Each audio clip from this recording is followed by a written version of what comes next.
ডাল চর্বি ঢেলে দাও। না, ঢেলে দাও বন্ধু। এটার ভিতরে গরুর মাংস। আবার আবার ঢেলে দাও। খাবানে আমি কত খাবানে দাঁড়াও দিনই বাপু। আস্তে আস্তে আস্তে আস্তে। এখানে আবার দেখছি সোনালি। এখানে আবার সোনালি মাংস। আবার আবার একখান দেখো তিনি মাংসের পরে মাংস আসেন। এটা আবার কি? আরে বসি মনে হয় মাছের মুড়ো নাকি?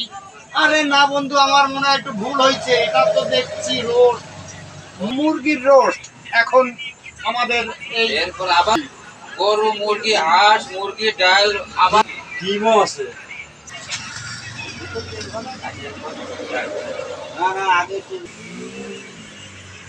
মাখাই ফেলাইছাও সব সব ভাত মাখাই ফেলেছি একসাথে। ওরে বন্ধু, যা লাইক দিয়েছে না। এই যে মাংস আর মাংস করে ফেলেছি সব। ওরে বন্ধু, এ তো আমারই মনে করছে ওর মধ্যে কাঁচা দিয়ে লেগে যায়। কাঁচা দিয়ে এই তো আমার একা একা কাটবে, লুঙ্গিটা ঢিলা করে দেবো কিনা? ঢিলা করে দিচ্ছি, দাঁড়াও। এই গামলা সব আমার একা একা শেষ করতে হবে। লুঙ্গি ঢিলা করে না দিলে হবে? ও তুমি একটু দেরি করো, আমি তোমার লুঙ্গি দিচ্ছি ঢিলা করে।